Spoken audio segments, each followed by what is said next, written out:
Hey there, this is Ari. Welcome back to the Energy Blueprint podcast. With me today is my friend Nick Polizzi, who has spent his career directing and producing feature-length documentaries about health, about natural alternatives to conventional medicine. In this interview, he gets into some fascinating stuff around three, what he calls ancient energy hacks. And I absolutely love this interview. I think it's packed with gold nuggets. I know we were just talking before we started recording about his new film that's about to come out called Proven, which is basically examining the science for all of these different healing modalities that are outside the realm of conventional medicine that, many people think, there's a lot of people within conventional medicine that think, oh, if it had any science to support it, it would be within conventional medicine already. It would be accepted and be standard practice.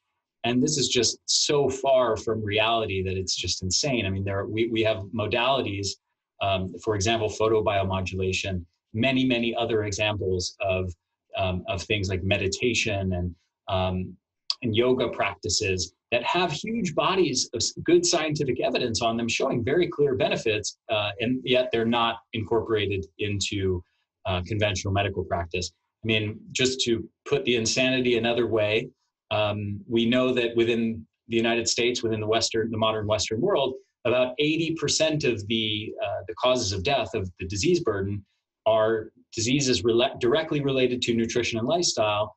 And yet within medical school, there is literally almost no training whatsoever on nutrition and lifestyle. So there is very clearly a gigantic gap between what we know in the science and what is common practice within conventional medicine. And I'm really grateful to people like Nick for doing the work to show that to the world and say, hey, here is the science. So Nick, super excited to have you. You are going to be talking about three ancient energy hacks. So talk to us, big picture. Where are you going with this? What are these ancient energy hacks all about? So, I've spent a lot of my life trying to find ways of healing myself. I'm a filmmaker. I've traveled around the world working with different indigenous cultures and ancient healing traditions. But a lot of that, and I don't really talk about it very often, a lot of that really comes down to me being curious about things I can do to hack my own illness, or to figure out what my own wound is and how I can learn from it and mend it and then overcome it. So we've been, 20 years been traveling the world, been filming my travels for probably about 12, 13 years. And there are certain practices and ways of looking at life, but particularly disease, that you often find shared among many different populations that have had no interaction with each other. This is something that like a medical anthropologist, ethnopharmacologist looks at when they're trying to understand new potentials for medicine by looking at our roots. They look at human interaction with the natural world and with each other and look for patterns, things that are prevalent on different continents that have no business being prevalent unless there's a natural instinctual inclination towards a certain type of healing modality. So for the purposes of our conversation right now, I thought it would be kind of cool to talk about some, I guess, more emotional, mental, psychospiritual components that affect energy levels that we see used in a variety of different cultures, whether we're talking about, the Maya cultures of Mexico and those regions, or deeper south into the Amazon, or even all the way over into the Far East, Tibetan, Mongolian, Chinese cultures, looking at things a certain way that have some similarity to them. So the three main topics, the three main areas, and I'm not a scientist. I'm not going to talk to you in scientific terms about these things. I'm an observer. I make a lot of movies. I talk to a lot of experts. I talk to a lot of people, and I've been around a lot of folks who've healed themselves of just about every possible disease. These are things that we see come up a lot. One major pillar is learning how to process in the moment trauma, a traumatic event, and then also going back to revisit that event or traumatic events from your past when you're older, to understand and dissolve past memories or events that you've still held on to. So one of them is going to be trauma. Second one's going to be relationship, how to be in right relationship, what that actually means, which is largely something in our society that I think isn't really spoken about. And we could talk about that in a little bit more detail. And the third one is purpose. Why are we here? Who are you? What's driving you? Why are you getting up in the morning? And really tapping into that. So those three things in a variety of different ways have an impact, for better or worse, on our energy. And that's what I have to offer the group today. Beautiful. Yeah, I want to comment on the thing you said that you're not a scientist. I know you're not a scientist, and I invited you to be on despite the fact that you're not a scientist, because there are valuable things we learn as researchers, and there's also valuable things we learn as, I would still say the right word is almost still researcher, but not in the formal sense of that word, but somebody who goes and travels the world and looks at indigenous populations and looks at healing practices, natural healing practices, and different herbs that are in use by, for example, tribes in the Amazon and in Africa and all these different places all over the world. That is, I think, equally important and needed as somebody, doing biochemistry experiments in a laboratory to develop a drug for heart disease. There are different paradigms and models and ways of looking the world. And I don't think that we should only value one of those two things. I think both of them are really, really valuable. I couldn't agree with you more. I really couldn't. And as we've dove into the Proven series, and as I know you're well aware, the researchers are really only as good as their funding source, right? And so I like to fancy what I do and what my team does.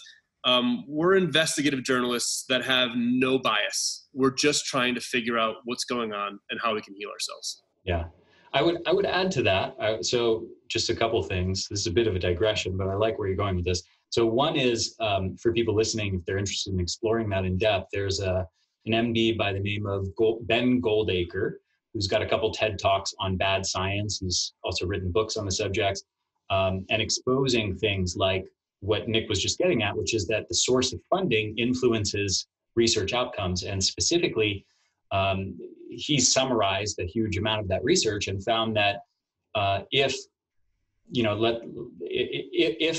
the funding source for a particular study is from the maker, let's say the maker of the drug that's being studied, the research is 400% on average, 400% more likely to have a flattering result for that particular substance compared to independent research. So that absolutely matters. I would also add paradigm matters too. If your paradigm is disease results for random arbitrary reasons, and how we fix disease is we find out the abnormal biochemical pathways associated with cancer or heart disease or diabetes or obesity or whatever, and we try to develop a drug to interrupt those biochemical pathways, that is a completely different way of thinking, a completely different paradigm that's going to result in radically different strategies to combat that disease compared to a paradigm that says, why is there an obesity epidemic? Why over the last 70 years have obesity rates skyrocketed, and what are the root causes of that?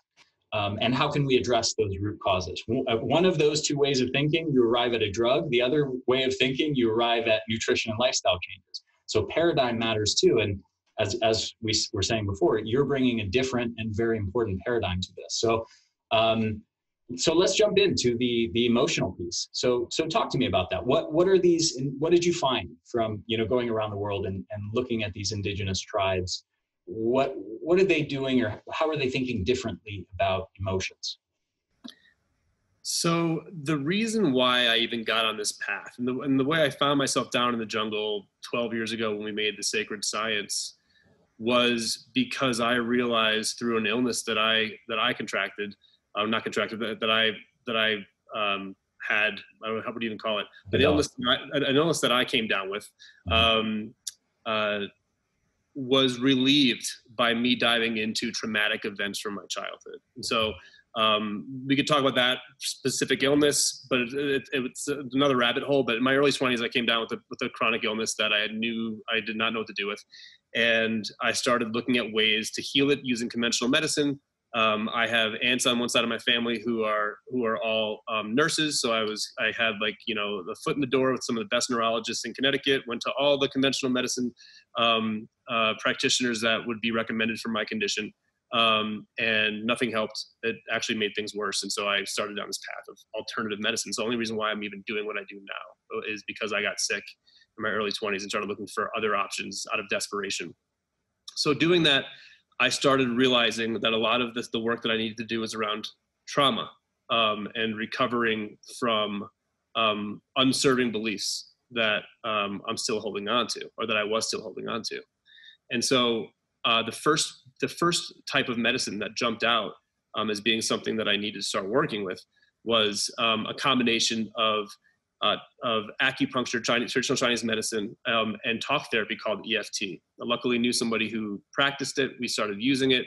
It unlocked some things inside me that I didn't even know were there, and brought up a lot of traumatic memories. So that's something that has its roots in traditional Chinese medicine. It's been around for thousands of years, and it helped process and release blocked energy pathways in my body, or at least that's what the belief is, and help energy flow again through my body. Now, once I did that, I was like, okay, this is cool, but I know there's still more there. So I started looking into deeper work for trauma recovery, and I came across this system of belief called shamanism. And shamanism, to a lot of people, I think has a certain connotation. I think some people might associate it with witchcraft. Some people might associate it with really woo-woo stuff that is just not their cup of tea. And to be honest with you, like, I thought of those things too when I first started looking into it. Like, whoa, this looks like some dark, scary kind of magic stuff.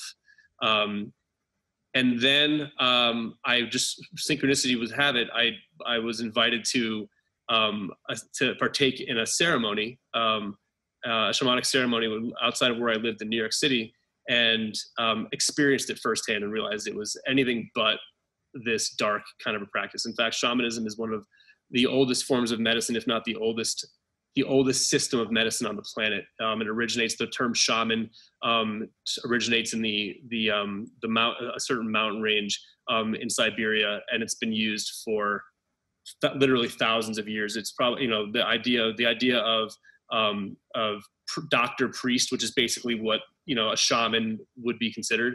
It's something that's as old as our species is probably. We've kind of put it into this weird box of being kind of way out there, or something that only indigenous people do. But it's something that when you try it, you probably will realize that it unlocks parts of you that you forgot were there. So I started working with shamanism and try to figure out where was close to the United States that I could go visit, and realize that there was this whole system of shamanism down in the Amazon. So as soon as I could, I took a plane and a few boats into the Amazon, and started working with shamanic traditions there. And when you start understanding the way that shamans in the Amazon view life, there's something innately true about it. You know, the truth has like a certain ring to it. Well, the way that life, and I guess for the purposes of this conversation, trauma is viewed, is in stark contrast to the kind of Christian upbringing that I had in the Northeast. And I guess it all begins with this idea that everything in this life is a teacher. Everything in this life happens to you for a reason. And if it happened to you, then it's right. It's innately right. And it's to be used as it can be looked at as either a medicine or a poison. If you look at the experience that comes your way, whether it's bad or good, your reaction to it is going to have a corresponding effect in your physiology. And so something bad happens to me. Let's say your dad backhands you and you're 8 years old. Like, you could hold on to that, especially if you're 8 years old in a situation like where I lived in Connecticut, where, you know, emotions and your own needs are not really that big of a consideration. In fact, I think in a lot of households, it's probably looked at as a weakness to have needs. When you have pent up trauma, then it can sit there in your body and start to stagnate and sort of become a poison to your entire system, to your entire body. But the same way they view herbs in the jungle. You know, an herb can either be a medicine or a poison depending on dose and depending on your approach. So they look at trauma the same way. These things, everything that happens to us in life is a teacher. And they even look at major diseases, like physical diseases like cancer, the same exact way. In fact, there's a certain tribe that looks at diseases as mothers, which is a really interesting and maybe off-putting way to look at disease on its face. But when you hear them out and understand how they view these challenges that we face, they look at diseases as being a mother that when you have an illness, when you get an illness, let's say you get cancer, instead of looking at it as this thing you need to fight against, that's this unfortunate thing that happened to you. Why me? Why is, this is obviously, I'm the wrong guy. The God hates me, whatever it is. If you look at it as a mother, or I guess to put it into more like holistic whole foods terminology, it's like as an opportunity to learn, then it can be an entirely different experience. So they look at a disease, any disease construct, as a mother who becomes pregnant with you, and while you're in her womb, if you learn the lesson she has to teach you, will rebirth you back into the world, disease-free and twice as knowledgeable. But if you don't learn from it, you'll be reborn, but into a different life, onto a different plane, and you'll have new lessons to learn. So there's no bad in these traditions that I've come across. There's no serious, like, this is good, this is bad. There's no cut and dry, black and white. It's just opportunities for evolution. And that's how they look at trauma. That's how they look at disease, which I think was that was probably one of the biggest takeaways when it comes to trauma that I got from the Amazon. And another thing, and I don't know if you want me to keep on talking here, but another thing that seems to be, another thing that seems to be very, very common is this idea of, and I've heard a few people talk about it in the alternative health world, but you hear about it all the time in different traditions, whether it's Ayurveda, TCM, traditional Chinese medicine, shamanism, this idea that you have a finite amount of life force. You wake up every day with a finite amount of life force, unless you have substantial depletion, which it could be something that, that decreases over time substantially. But if you're basically healthy, you wake up with a certain amount of life force, and it's up to you to figure out the things that are going on in your psyche, in your spirit, whatever you want to talk about it, that might be eating away at that life force. So let's just use the old, you wake up with 100 units of energy each day.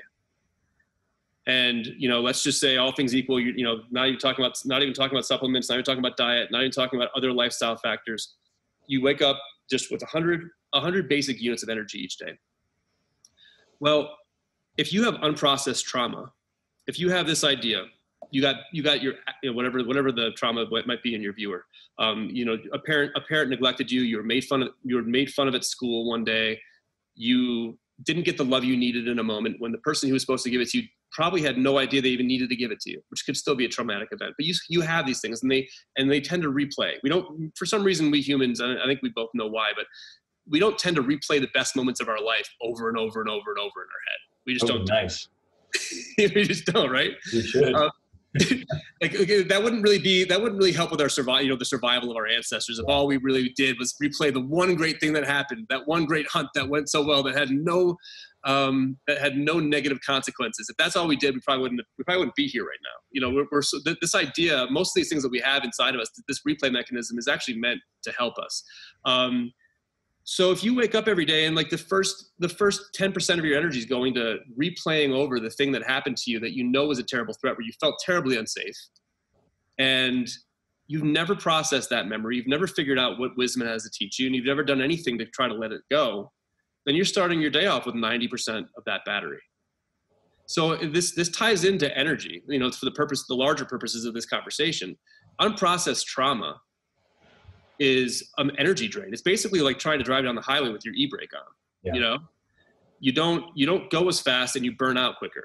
Mm-hmm. So this I want to just connect some dots there with some science. So there's a emerging field of research called mitochondrial psychobiology, where they've done research where they've shown literally within minutes of exposure to psychological stress, And just simple negative thought patterns can be a form of psychological stress. You know, we don't need to actually have something in our environment actually happen to us. It's enough for us to ruminate on negative things while we're alone, nothing's happening to us. Yes. That's psychological stress. And within minutes of that happening, they can detect mitochondrial DNA floating around in your bloodstream.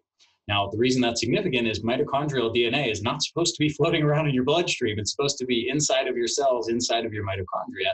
And we know that when those molecules leak out of the cells into the bloodstream, they serve as danger signaling molecules that actually directly are sensed by other mitochondria throughout the body as a danger signal, as basically a signal there's a threat present. So to your point, I just want to translate everything you're talking about and say, like, hey, we actually have data showing that psychological stress directly impact on our cellular energy generators in basically the way that you're describing.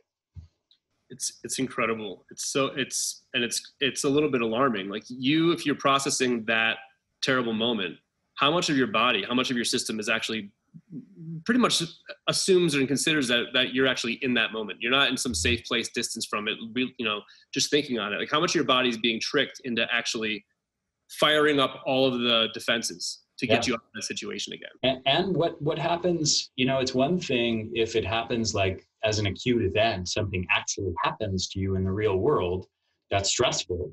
And then it happens and maybe it's there for a few moments or a few minutes or a few hours or maybe a few days. And then it's gone.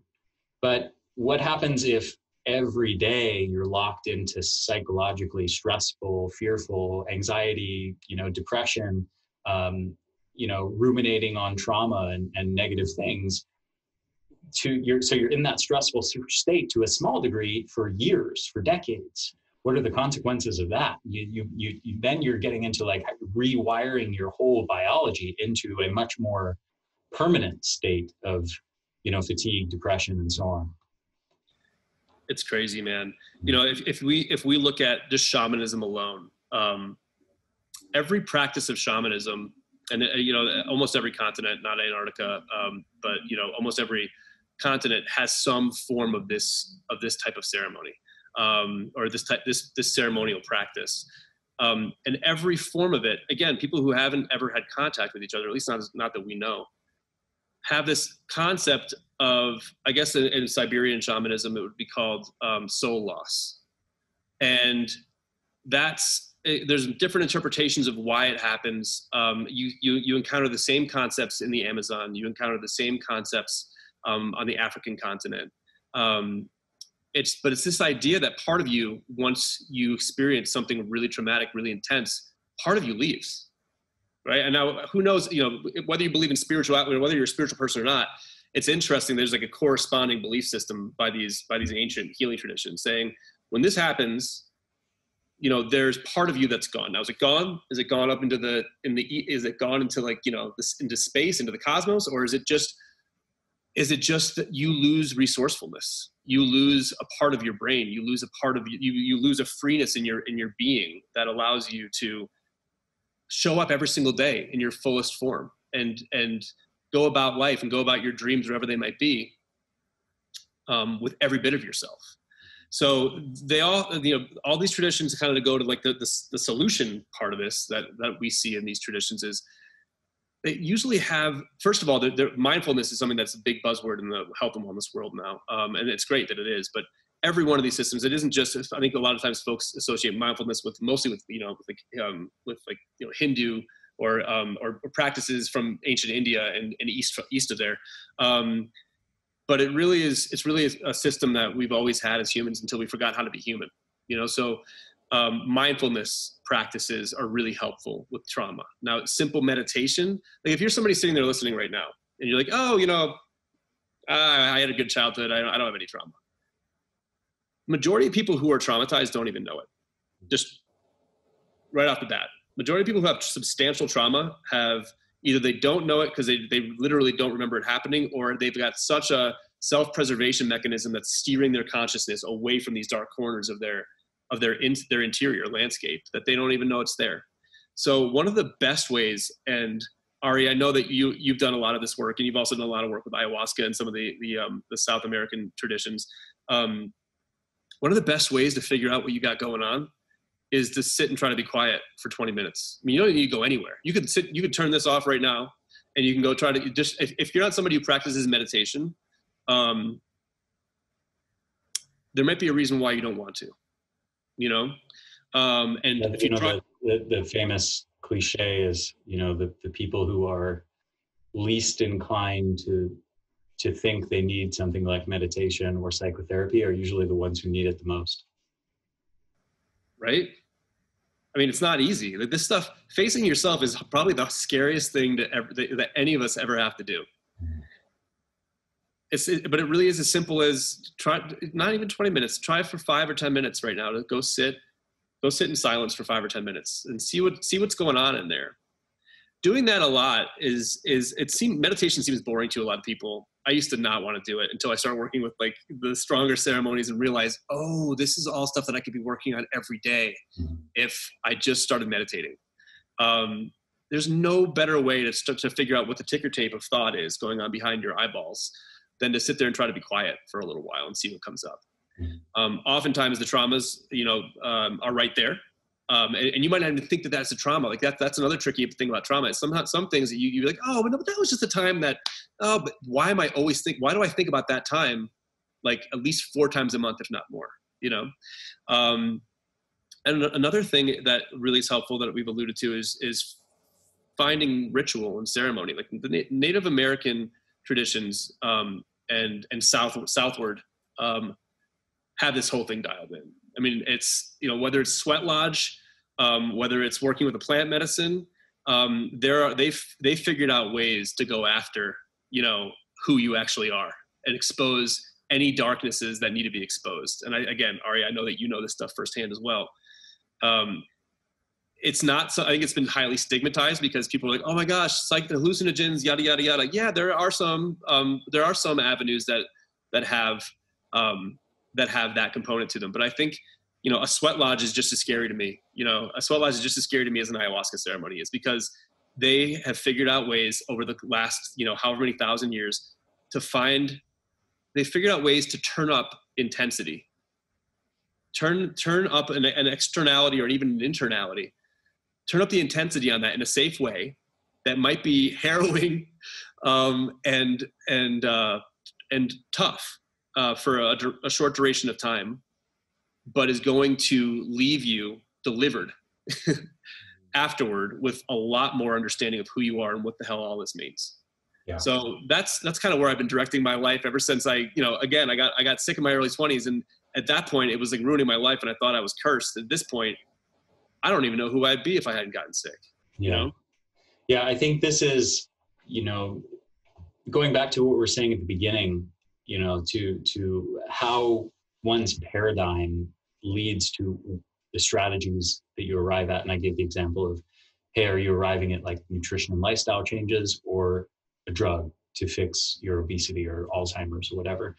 I think what you're presenting here for people is really a new way of thinking about what's going on and giving them a new paradigm and acting as like the guide who's like, come this way, like this is, you've been going down this path for a long time. You've been going down like analyzing your genes and taking this supplement and that supplement and this herb and that herb and trying, ever more restrictive diets and, and actually like, here's a whole new way of thinking about things. So I think that in itself is really valuable. And then you're also layering in like, hey, here's a few things that helped me, EFT, meditation, and some of these shamanic practices and different rituals and journeys and things like that. So beautiful. I love all of this. I love acting as this guide as you're doing. What's number 2? So talk to me about the second big strategy. It is community, right? Or relationship. It's relationships. And I think that one of the core themes that you'll see in all these three that I learned primarily from dialing into these ancient traditions, that many of which are still alive right now, is this refining or this sharpening of our innate ability to sense subtle energy and to make subtle distinctions in what's going on around us. And so with relationships, there are some pretty incredible books and experts who talk specifically about relationships. Carolyn Mace is one that comes to mind, but it's this idea that every relationship that we have with another person, whether it's a business relationship, whether it's a familial relationship, or somewhere in between, friendships, there are unspoken contracts that we have with people.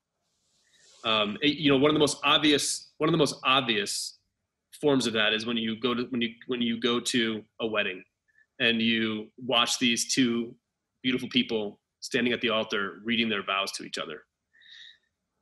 That's the most formal announcement, or in front of witnesses, what they're committing to do for each other. But we have a ton of other relationships, and we don't necessarily lay out the groundwork for how we're going to engage with each other before we become friends, before we become business partners, whatever that might be.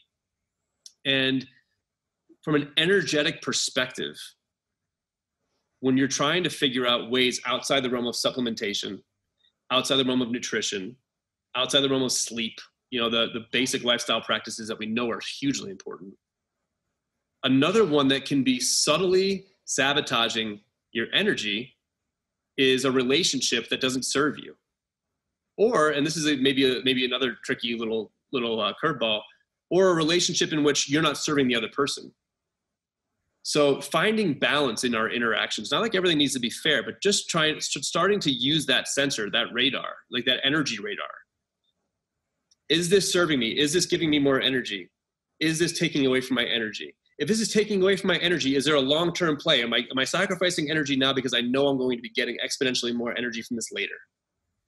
And so the idea of relationships, community, it's so deeply embedded in indigenous cultures. It's something that, it's as normal as, drinking clean water, you know what I mean, in these cultures. And it's something that we've largely forgotten about in our lives here in the Western world. So there's kind of a breadcrumb trail here. Like, first thing I did was heal trauma and understand what that is, and understand these patterns that I have playing, and understanding all these things going on behind my eyelids, right? And this is kind of, my path is the path that I think a lot of like apprentices, or not even apprentices, just people who are sick that go wander into these traditions saying, please help me. It's kind of the first thing that you start with is like, hey, let's heal you first. Let's figure out what you've got going on in there. What kind of programs are in there? Can we take some of those out? Can we take some of those things out that are limiting you before we start giving you herbs, or giving you manual medicine, or whatever other modality might be used, rituals? They want to clean the slate. So that's processing of trauma. But then once you reintegrate back into the world, and you know this from going down to some remote culture, whether it's down south, whether it's whether it's the Far East, going there, it's really easy to be, Pedram Shojai, a mutual friend of ours, loves to talk about, and I make fun of him about it. Like, man, it's easy to be a monk on a mountaintop. Mm-hmm. But it's a lot harder to be a monk living in LA, So when you reintegrate, you have to start understanding all of your relationships. And now you're like this clean slate from being a monk on the mountaintop, or being, a shaman for a month in the jungle.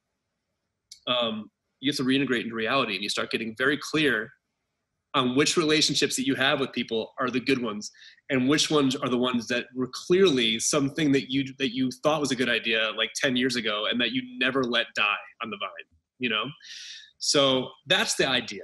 The idea is, as soon as we refine this ability to really understand what's serving us and what's depleting us, we need to bring that eye to our relationships and figure out the ones that are serving us and say, yep, bang, those you're in my green light column.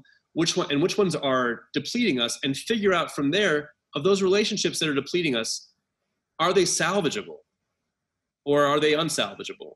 I mean, a lot of our family relationships, we don't have a choice. That's just we're not going to disown our father or our mother or our sibling.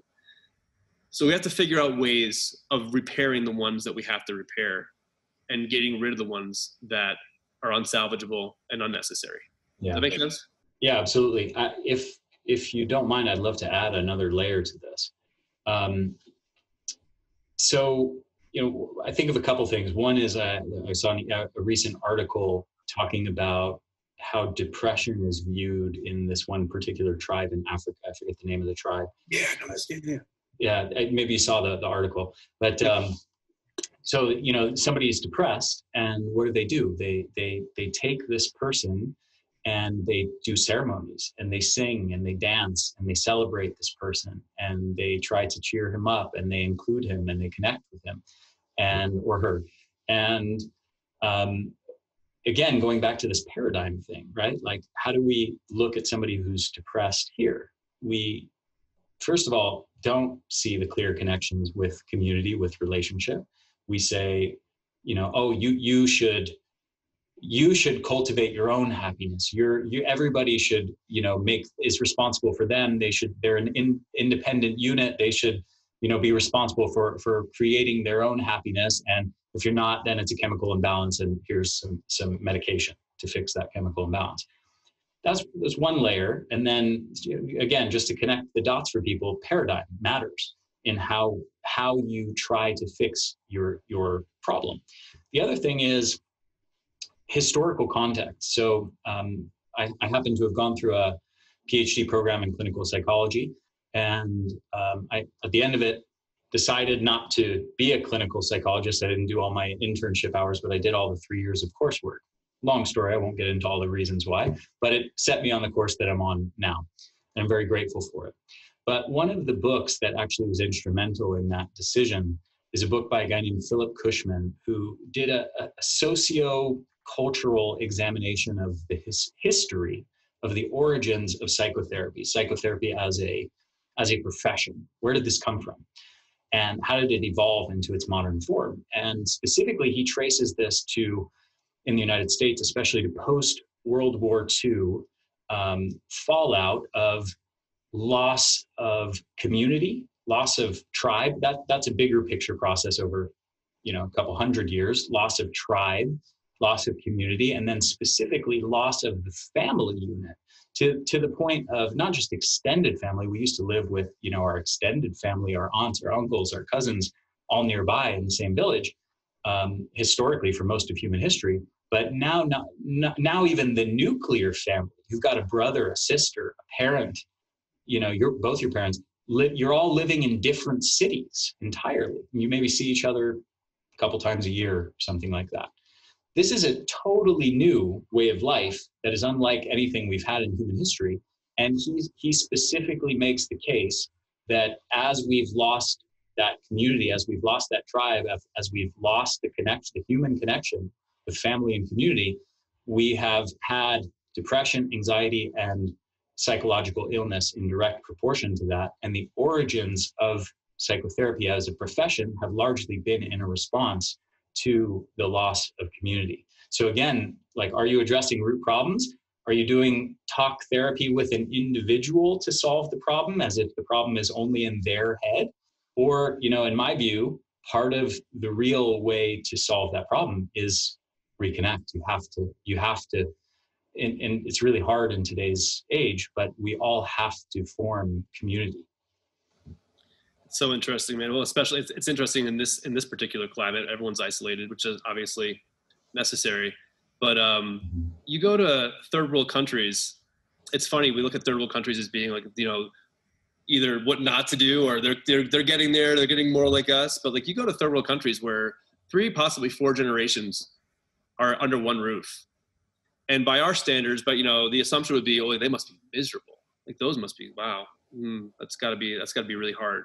They're the most joyous people. I mean, you've seen this, I'm sure, as well. Like, if you're wherever you are, like, you could be in Morocco, you could be in Peru, you could be in Brazil. Like, these communities are they're, in terms of like happiness, these communities are thriving. Like, they're connected to a lot of stuff going on. There's a secret sauce that we don't seem to know about. It's like their own inside joke, that we don't quite get as gringos going down there. Yeah. Until you hang out with them long enough and you realize, oh, got it. Okay. Yeah. The idea of having family around you all the time might be annoying every once in a while, but you have built-in childcare, you've built-in role models for your children. You have You have more, you have, even though it might look like things are not as nice, there aren't 5 televisions in the house, you have security of having that many people around to take care of you and to look after one another. And there's this idea of tribe that we largely don't know about anymore. We ship our grandparents off to Florida. Yeah. We all, mom and dad work like, around the clock. The kids come home from school, they kind of raise themselves on the internet, watching whatever, God knows what, or television. Everyone's in isolation. It's crazy. And I don't think you really understand it until you leave. You almost need to step out of this petri dish for a little while and come back to see how conspicuous it is. Yeah, absolutely. And that's the problem. We all grow up this way, so we don't even have the reference point to know what we're missing. I think, we all have some vague sense of like something's missing in our life. And unfortunately, we've been directed to look at buying things and, as, a new watch or a new phone or a new car or whatever, new clothes, whatever little trinkets off Amazon. We have learned to fill ourselves up and kind of block out this feeling of something missing from our lives through purchasing stuff and materialism. And the insidious part is that it actually works. It works temporarily. It works for a few hours, a few days, maybe a few months at the most, and then the feeling of void comes back. And what we're really missing is friendship, community, and tribe. So I love what you're saying here. It's so much easier said than done. And for me too, I don't have a lot of friends. I'm sure for you too, it's often hard to find people who are on the same wavelength. And as adults, it's just hard to make connections.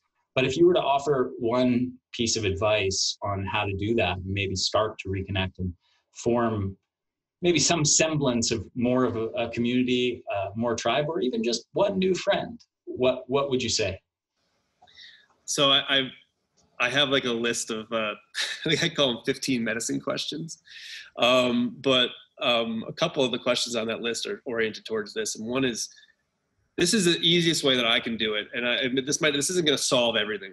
But in terms of relationships and how to start doing some gentle gardening,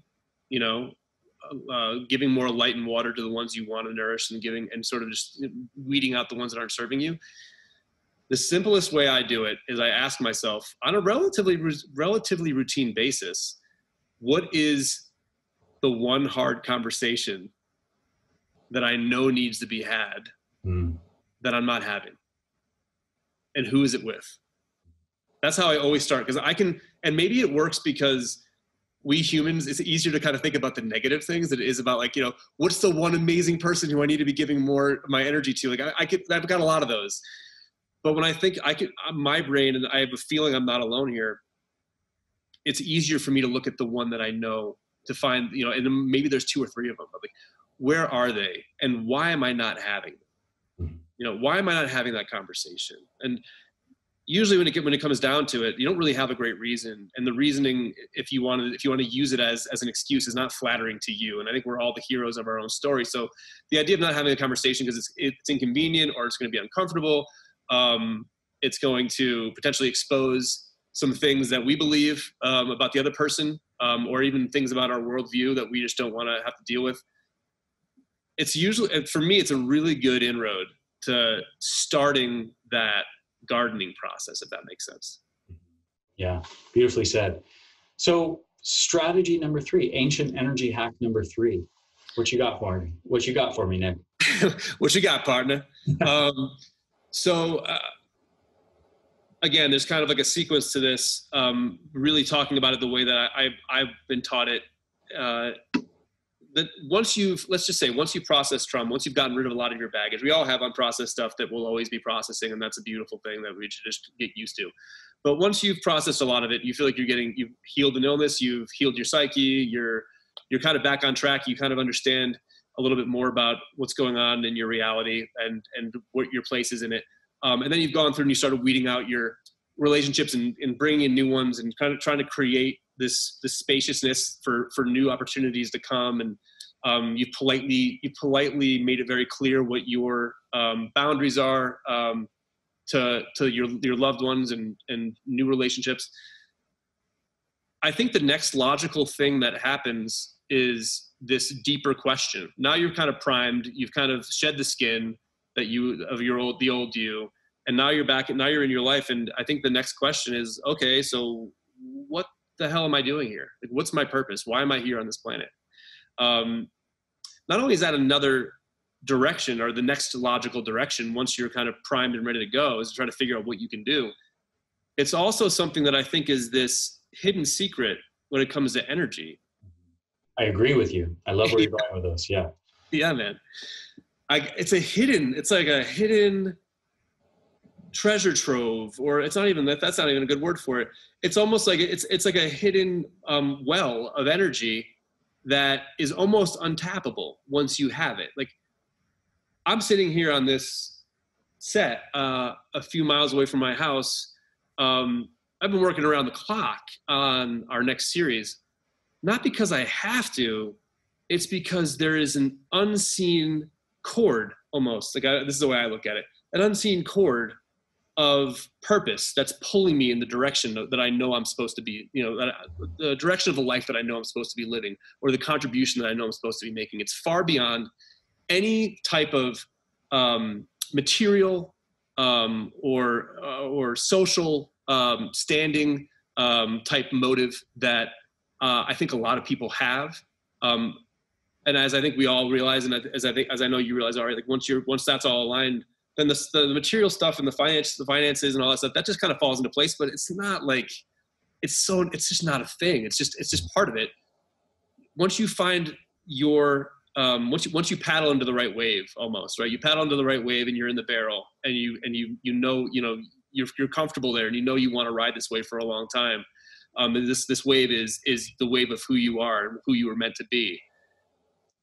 It's not even you anymore. It's the wave pushing you. You know what I mean? It's not even your energy. There's a little bit of energy required to kind of move back and forth and like make adjustments here and there, but you're in the pocket, man. And I think that that's a huge part of energy.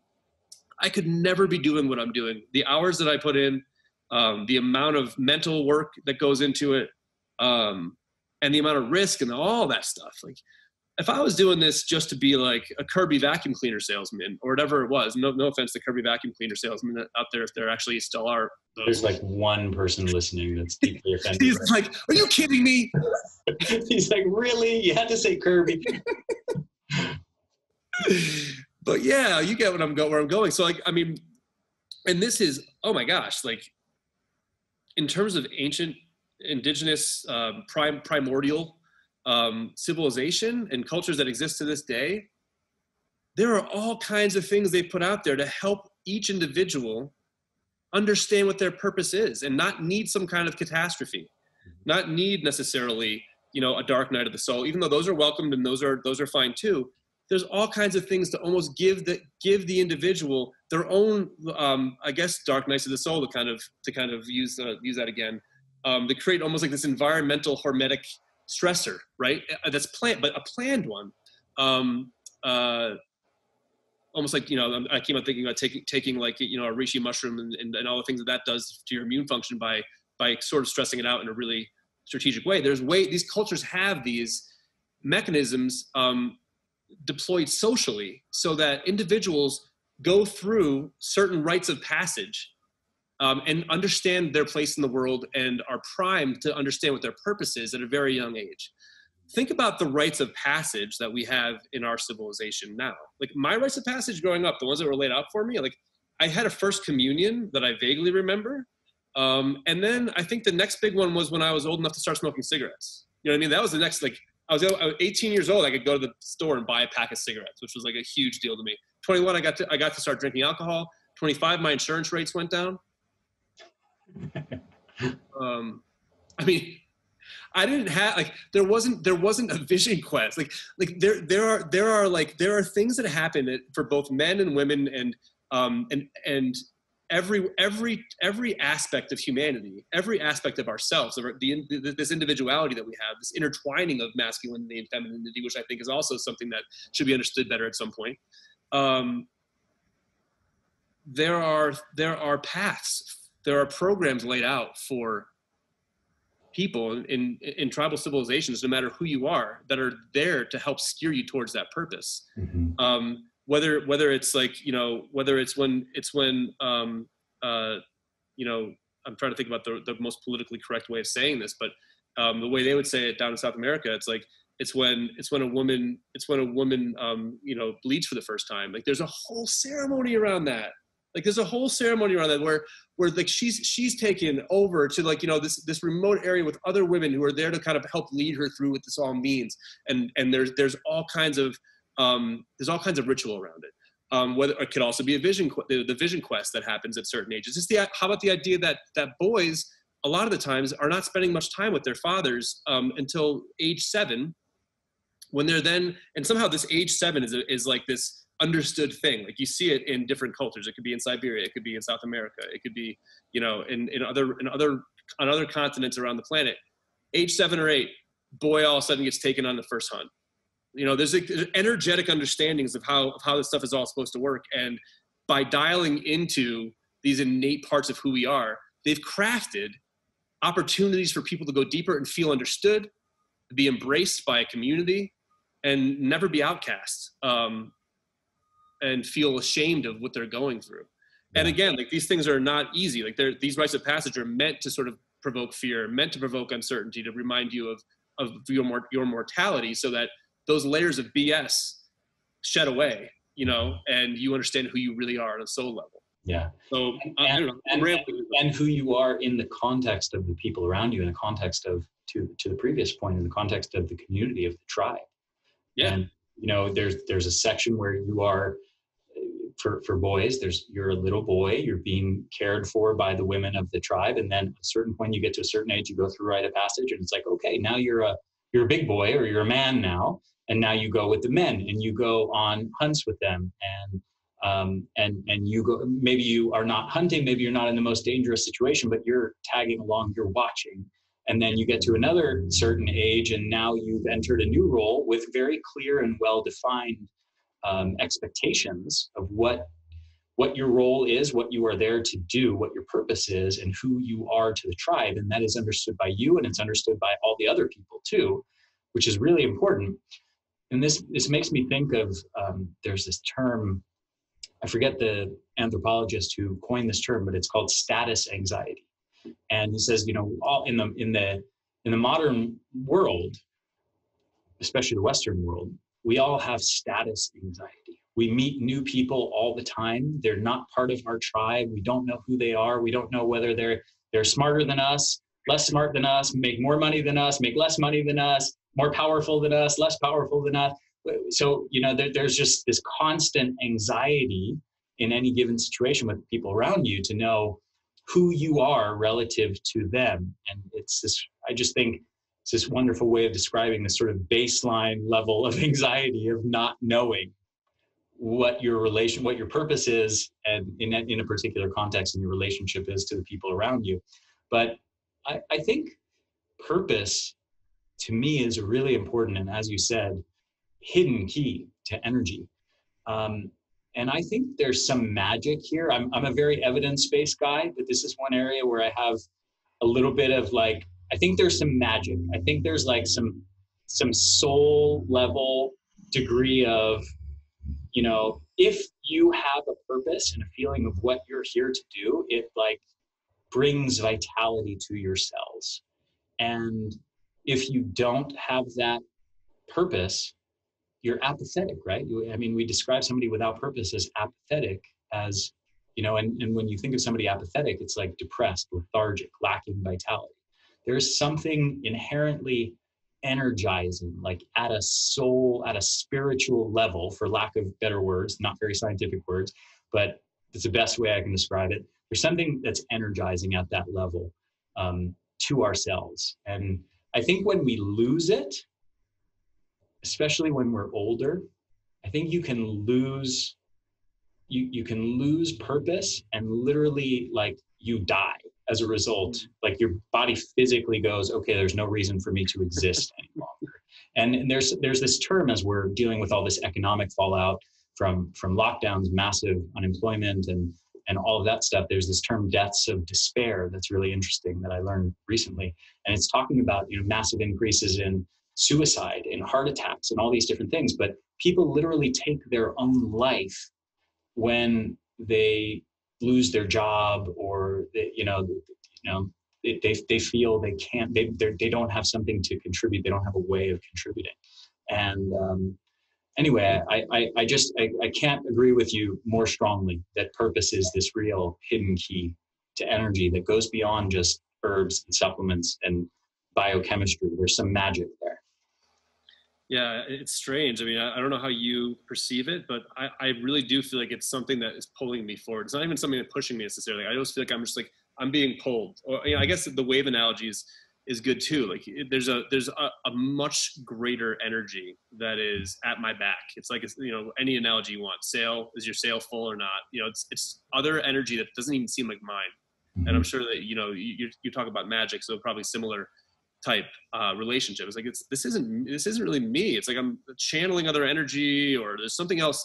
Like there's a bidding that I'm doing the bidding of something of something much larger than me, Yeah. And when I have a day of producing something, like producing some great piece of scientific content, some new video, I do a webinar or something like that, and I give and I give and I give and I teach people from what my purpose and my talents are. It is energizing to me. I feel really good. I feel happy and energized after that experience. Whereas if I, have a lazy day and putz around on social media or something and enter into stupid arguments, I feel drained at the end of the day and like depressed, and it saps the energy out of me. And so there's this really immediate energizing effect of being aligned with purpose. But I want to ask you, let's say somebody's listening to this and maybe they don't have a strong sense of purpose. And they're like, okay, guys, well, yeah, easier said than done. Maybe you guys know what your purpose is, and so you can just choose to be aligned with it. But what if you don't know what your purpose is? What would you say to somebody in that circumstance? Cool. Okay, so I think I have maybe three kind of bits of prescriptive advice. First, just leading up to this one, there's a reason why it's last. I mean, at least for me, I don't think I went down in the middle of my own personal crisis looking for purpose. I was looking to actually keep the lights on in my system, keep my life going. So as you kind of go through those, I think the one thing that's blocking a lot of people from living their purpose, at least, I can only speak for myself, but I think that maybe part of why I'm good at what I do is because I have my brain. I kind of have the brain of a layperson. I'm not like some dude who's like so different. I'm pretty much like a lot of the people in the world. Is that my relationships were sort of hindering me from even looking for it. Like it wasn't safe for me to do that. It wasn't safe for me. First of all, I didn't have anyone to talk to about it because no one I knew, or no one that I thought I knew, was going after their purpose. They were just part of the system. They were doing the thing. They were doing the daily grind. They were on the grid. They had bought into the narrative that you go to college, you pick one of 5 categories, and you choose a job, and basically, volunteer slavery, but maybe a better word than that. You basically just dedicate your life to working for a paycheck.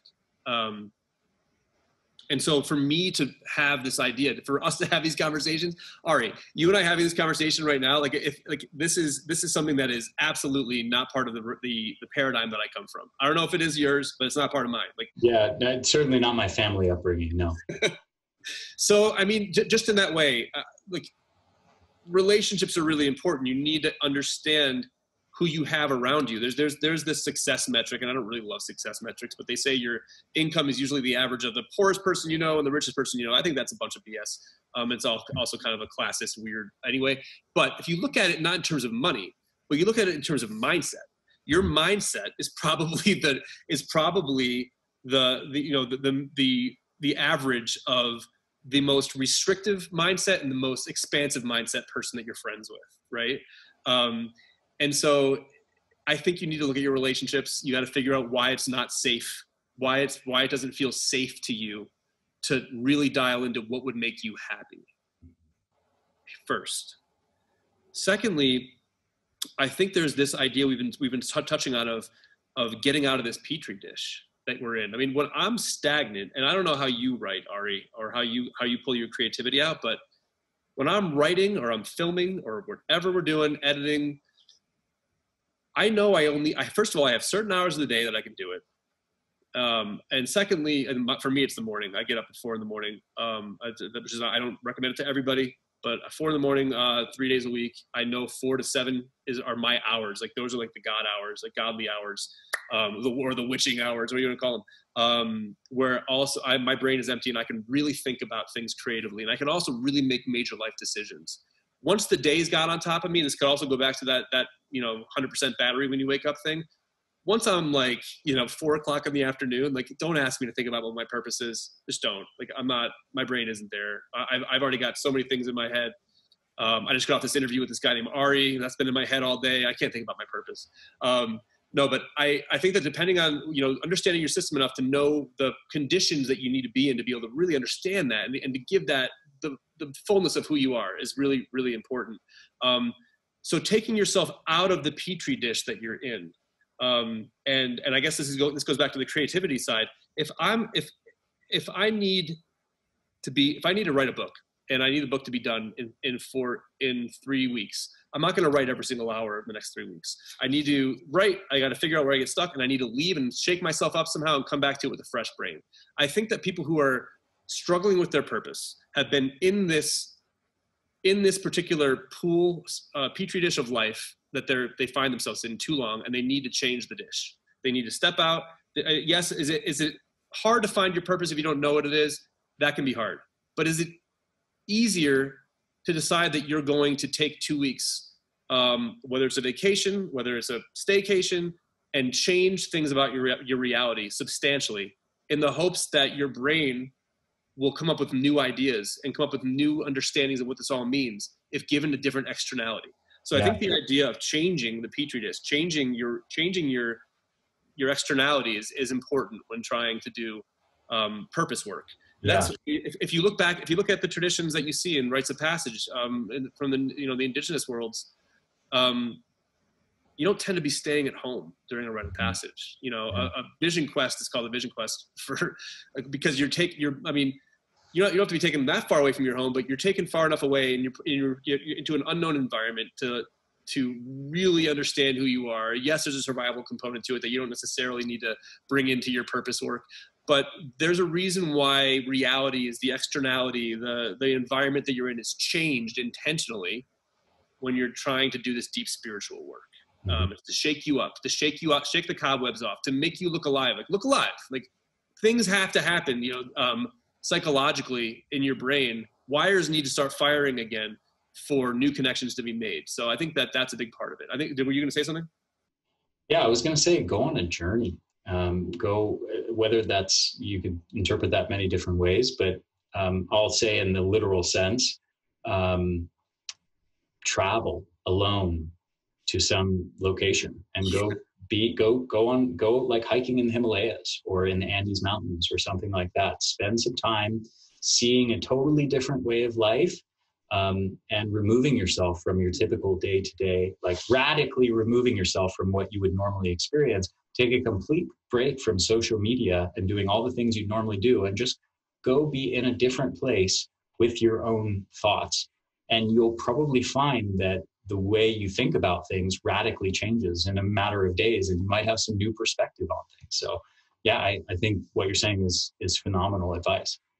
And it doesn't even need to be that far away. If you're like a single mom, living on like the south side of Chicago, let's just say, this doesn't need to be like you trying to figure out childcare and put together the resources to take off for 2 or 3 weeks. Yeah, like absolutely. This could be find another part of Illinois, the someplace that has some wildlife, and just put a backpack on and just dedicate 2 or 3 days to just wandering in the woods doing nothing but that. Well said. Yes, I agree with you. Yeah, I was, I think back to my upbringing. I traveled a lot growing up from the time I was really little. From the time I was a baby, my parents took me to Morocco and all these exotic locations, and I spent a lot of time in developing countries. And I remember, you know, there are certain experiences I remember. Like I remember when I was like 6 years old, walking across this bridge in Istanbul and seeing a kid that was like the same age as me, who was sitting on the side of the bridge with his mom. I was walking with my mom across the bridge. He was sitting on the side of the bridge with his mom, and they were homeless and they were begging. And I remember like that experience just was imprinted on my brain, because it made me realize, wow, I'm really lucky to not be a homeless 6-year-old like that kid, you know, living in this circumstance. And I agree with, like, you have to do the best you can given the life limitations, financial limitations you have. But I do think there's also, if you can afford it and your life circumstances allow, go to developing countries and see radically different ways of life. And I think there's extra value in that as well. But yes, thank you for bringing that perspective in as well. Totally. And I would say, you know, no matter where you are, try doing it without shoes for for an hour or two. There's something really, really helpful, but that's a great state changer. That could that's just a little side thingy. But I guess the last thing I'll say, just in terms of like finding your purpose, something that I've realized about finding my purpose is when I'm in the pocket, quote unquote, or paddle into the perfect wave, or whatever you want to call it, I can't describe to you in words why I'm doing the thing I'm doing. Like you get past the point of like the reason why you're doing the thing. Like why are you doing that? Like why are you in the middle of that particular action? Like there isn't a way to rationalize why this and not something else. So I feel like when you get into that place where you just know the thing brings you so much happiness that you're doing it, but you can't really verbalize other than that particular, you know, this makes me fulfilled, this makes me happy. You can't really verbalize why that's where you are in that moment in time. Like I experienced it on that background right there. That's a whiteout backdrop. It's going to look like an Apple kind of commercially backdrop for our Proven series. Like I am reading off a teleprompter. To a lot of people that would sound like torture. I'm reading off the teleprompter, and a lot of the time I'm in such a flow state. I'm in such a zone that if you ask me what about the white backdrop in the teleprompter is so exciting to you? I have no idea. I have no idea why that is. I just know in that pocket, time stops. I am in a flow state, and I can't explain to you why that's the thing I'm doing, but I know that I would rather be nowhere else on the planet. Yeah, this is an important thing, which is that arriving at your purpose is not purely an intellectual endeavor.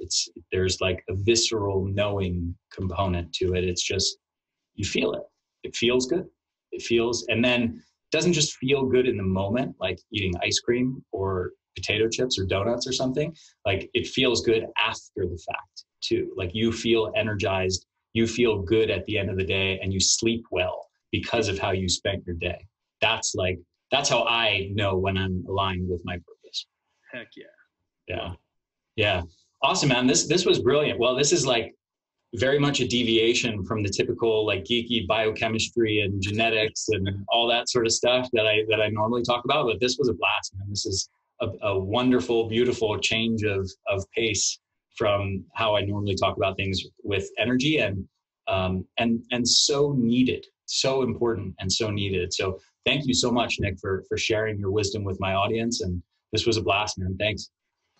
Honored to be here, man. I love the work you're doing. It's so vital. Anything I can do, and the best of luck to you. Yeah, thank you. And the feeling is so mutual. For everybody listening, Nick has a bunch of different movies, a bunch of different health documentaries that have come out. The Sacred Science, Proven. So Nick, where's the best place for people to go if they're interested in getting some of those films? Best place to go right now is thesacredscience.com. You can get access to our Proven series, and really excited about it. We spent some time talking about it right here on this talk. And then for Exhausted, which is the one that Ari's speaking about, that one is going to have a website with the same title, and it's going to be called exhaustedseries.com. But more to come. And if you just tune into thesacredscience.com, you'll get all those updates as they are available. Beautiful. Thank you so much, my friend. This was a lot of fun.